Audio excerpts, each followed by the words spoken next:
Now we're going to take the processor and make sure we power the system up. We'll come over here to the outlet, and this just plugs into the wall. So that turns the power on, which opens the solenoid valve, which allows us to start putting water in.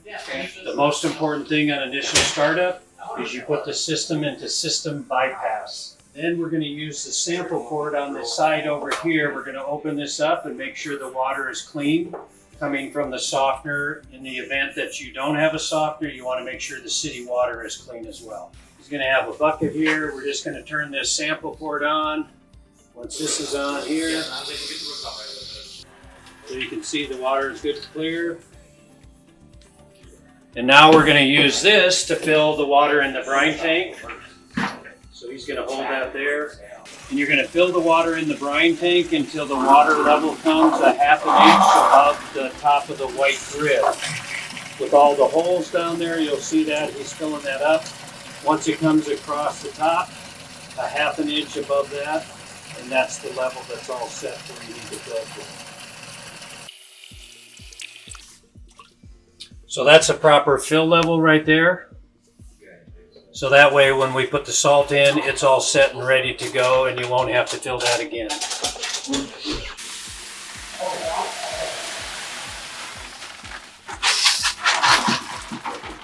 We don't so much care the type of salt as long as it's extra coarse. That's the cleanest salt, and that's what we recommend. All the systems will come with 3 bags of salt, so that'll get you all started and set up, and that's the level of what it's going to be at right there. Once you have that set, everything is set. The brine tank lid just goes on the top, and the softening system is all set. Once we're in the bypass position, the first thing we're going to do is we want to do an initial fill on the big 50-gallon storage tank. That way we can start the system up right away. Even though it's soft water or water coming from the city, that's going to purge itself out within a short period of time, but it allows us to get the system up and going. So we're going to go ahead and turn on the sample port right now, and we're going to go ahead and fill this up to a certain level. Inside the tank, there's a float that's hanging down. Once the tank is totally full, the float will float on top. That's when the gauge will go to 0, and you'll know that the system is completely full. It shuts off automatically. There's also a mechanical float right below the fill valve here. In the event power goes off, it's just a backup float as well. Now that we have water filled about 3/4 of the way of the big tank, now we're going to turn the system on to where we take through the pump of water from the big tank, and it's going to send it up here to the buffer tank right here. And he's going to go ahead and plug that in, and you'll see the pump turns on. The water level inside the tank will start to drop. That tells you that the pump is taking the water from there and filling the tank. Once the pump shuts off, we'll know the buffer tank is full. The pump is shut off, which means the booster pump or the buffer tank is totally full. Now we're going to open that valve up on the system here. That will now send the water from there back to the processing system, and then it's going to come out to the final post filter.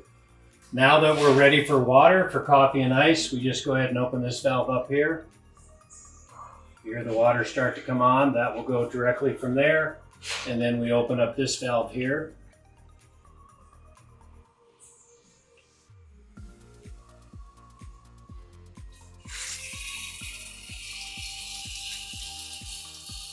Which will send the optimized water out to the coffee, ice, and espresso.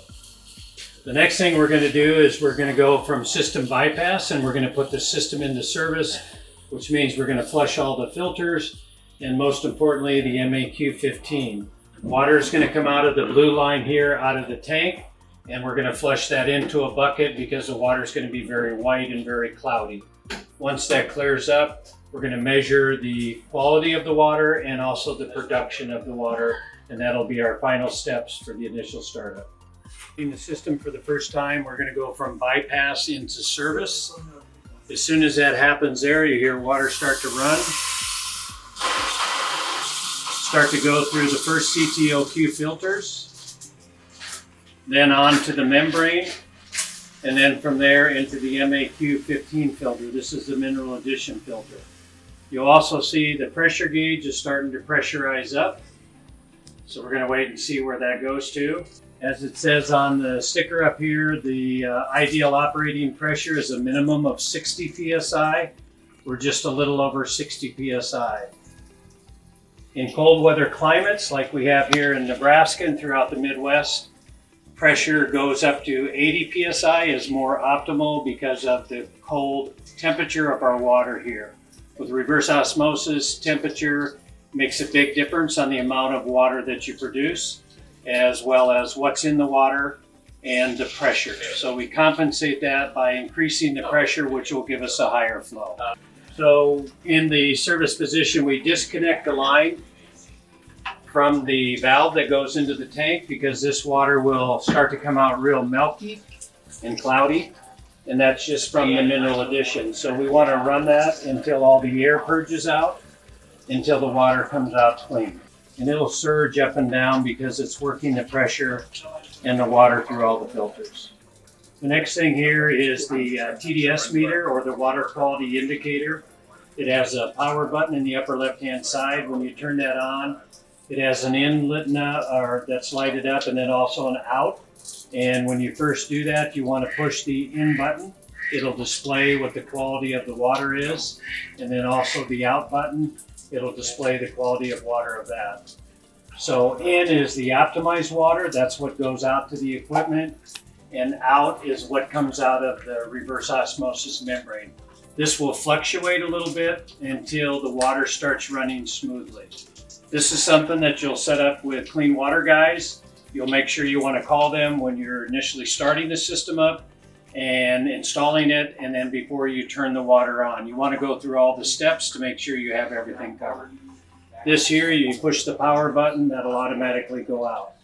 All this does is checks the incoming and the outgoing water quality from the reverse osmosis system.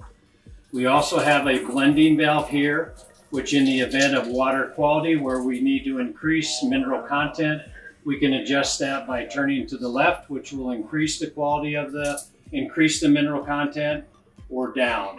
Once we set that, you have to let the water run for about 5 minutes, and then you can check the change on the water quality indicator. The pressure gauge is always going to be up and operating as long as the system is making water.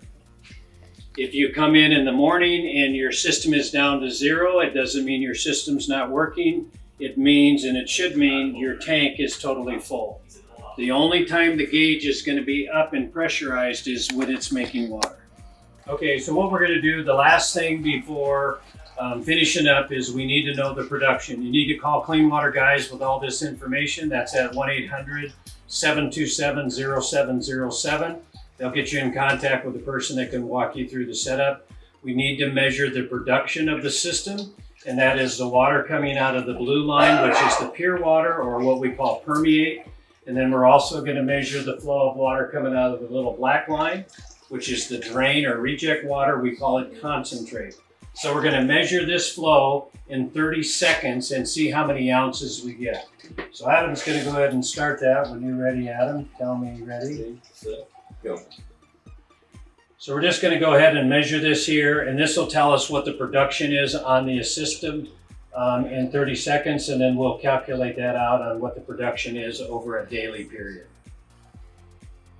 Once again, these numbers will change drastically based on the quality of the water and the temperature of the water. So what we have on this one here is almost 9 ounces of water, 270 gallons a day. So we compensate for that based on pressure and temperature of the water. This is our concentrate water. We're going to go ahead and measure this in 15 seconds, how many ounces of water we get. Ready, set, go.